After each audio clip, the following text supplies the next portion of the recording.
أعوذ بالله السميع العليم من الشيطان الرجيم من همزه ونفخه ونفثه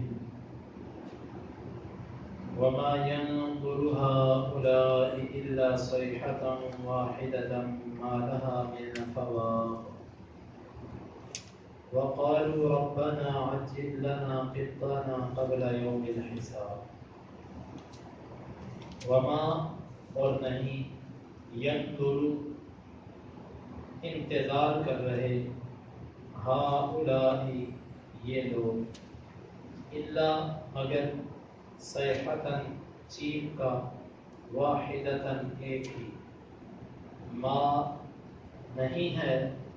لہا اس چیخ کے لیے من کوئی فواق وقفہ وقالوا اور انہوں نے کہا ربنا اے ہمارے رب عجل تو جلدی کر دے لنا ہمارے لیے قطنا ہمارا عذاب ہمارا حصہ قبل پہلے یومی دن سے الحساب حساب کے وما ينظر هؤلاء الا صيحة واحدة اور نہیں انتظار کر رہے یہ لوگ مگر ایک ہی چیز کا ما لها من فواق نہیں ہے اس کے لیے کوئی وقفہ وقالوا ربنا عجل لنا قطنا اور انہوں نے کہا اے ہمارے رب تو ہمارے لیے جلدی کر دے ہمارا حصہ قبل یوم الحساب حساب کے دن سے پہلے اس آیت میں اللہ رب العزت نے کفار اور مشرکین کا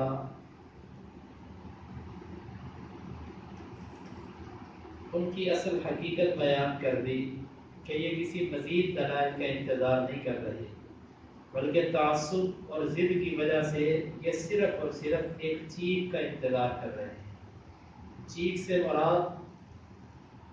دوسری دفعہ سور پھونکا جانا ہے دوسری دفعہ جب سور پھونکا جائے گا تو سارے کے سارے لوگ اٹھ کر اللہ رب العزت کی طرف پیش ہوں گے اللہ رب العزت کی طرف جائیں گے تو اللہ تعالیٰ فرماتے ہیں کہ در حقیقت یہ کافر لوگ جو ہیں یہ نہ تو کسی مزید دلائل کا انتظار کر رہے ہیں اور نہ ہی ان کو کسی دلائل کی کمی ہے کہ جس کے انتظار میں یہ ابھی تک اسلام نہیں لا رہے بلکہ اصل وجہ یہ ہے کہ جس چیز سے ان کو ڈرایا جاتا ہے یہ ضد میں آ چکے ہیں اور یہ اسی چیز کا انتظار کر رہے ہیں کہ وہ آئے اور ہم اس کو اپنی آنکھوں سے دیکھیں یہ ان کی انتہائی شقاوت اور بدبختی کا یہاں پر ذکر کیا گیا فرمایا کہ ما لها من فواق اس کے لیے کسی قسم کا وقفہ نہیں ہے عربی زبان کے اندر فواق یہ لفظ اس وقت بولا جاتا ہے کہ جب اونٹنی کا دودھ دوتے وقت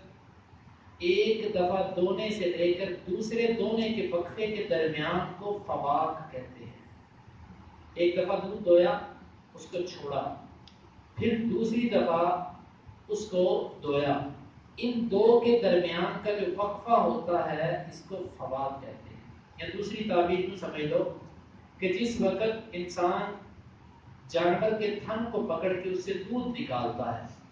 ایک مرتبہ ایسے دبانے کے بعد اس کو ایک مرتبہ جب چھوڑتا ہے اور پھر جب اس کو پکڑتا ہے اس درمیانی وقفے کو عربی زبان میں فواق کہتے ہیں اللہ تعالیٰ فرماتے ہیں کہ جب وہ چیخ آئے گی جب وہ دوسرا نفخہ شروع ہوگا تو اس میں اتنا بھی انقطاع اور اتنا بھی اس میں توقف نہیں ہوگا جتنا کہ دودھ دوتے وقت بندہ ایک دفعہ تھن کو دبانے کے بعد چھوڑ کے دوسری دفعہ دبانے کے درمیان وقفہ ہوگا اتنا بھی وقفہ کسی کو نہیں ملے گا اس وقت پھر سب کے سب پہلے نفخے پر سب کے سب بے ہوش اور مر جائیں گے اور دوسرے نفخے پر سب کے سب اللہ رب العزت کے ہاں پیش ہوں گے وقالوا ربنا عجل لنا قطنا قبل يوم الحساب اور یہ ان کی ایک اور بدبختی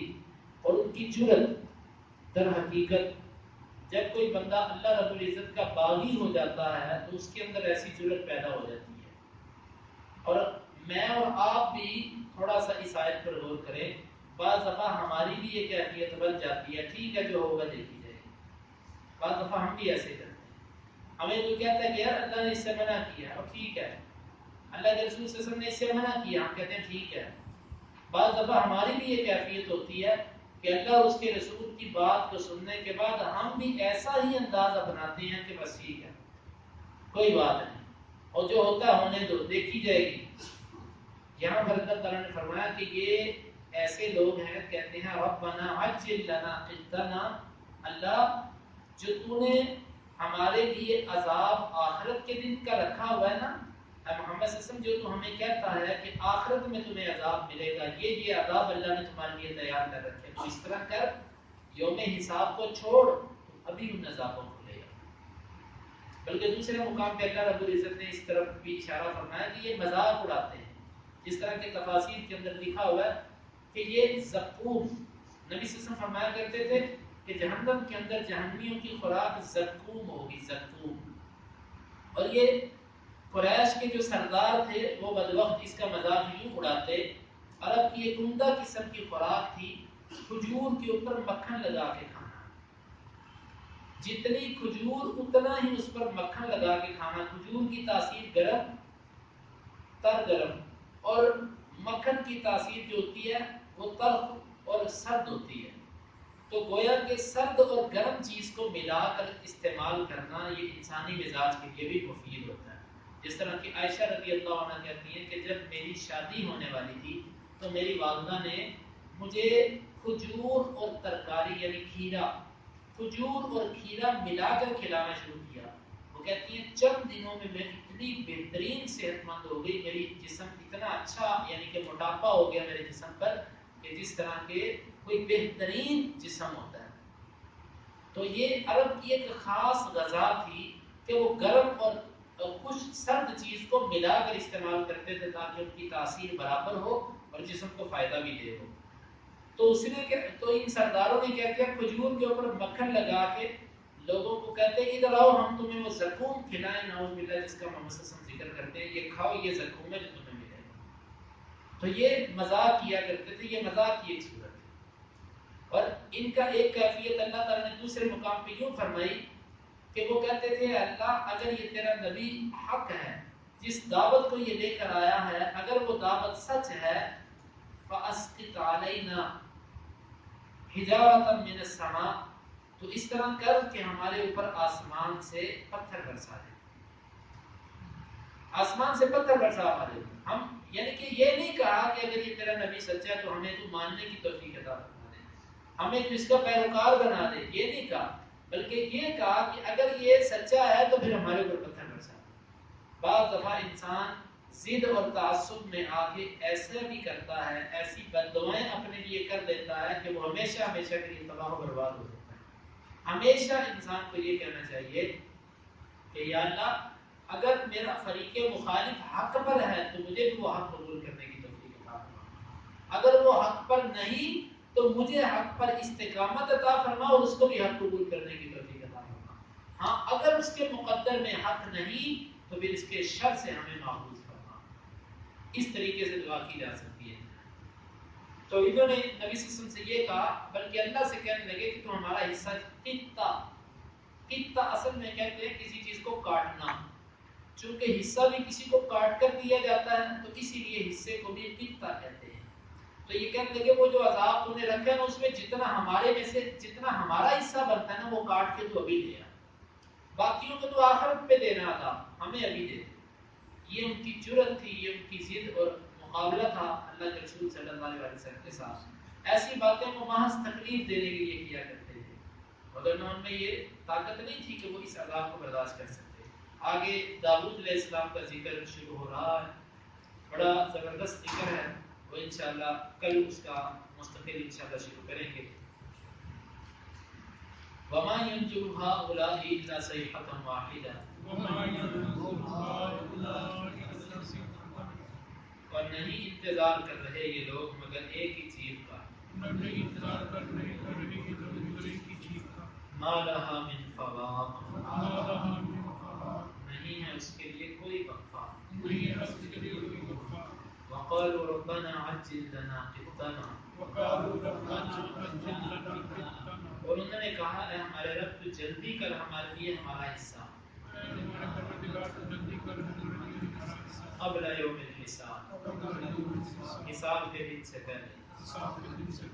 اللهم انفعنا بما علمتنا وعلمنا ما ينفعنا وزدنا علما. اللهم اقسم لنا من خشيتك ما يحول بيننا وبين معاصيك، ومن طاعتك ما تبلغنا به جنتك، ومن اليقين ما تهون به علينا مصائب الدنيا. متعنا اللهم بأسماعنا وأبصارنا وقوتنا أبدا ما أحييتنا، واجعله الوارث منا، واجعل ثأرنا على من ظلمنا، ولا تجعل مصيبتنا في ديننا، ولا تجعل الدنيا أكبر همنا ولا مبلغ علمنا، ولا تسلط علينا من لا يرحمنا. وآخر دعوانا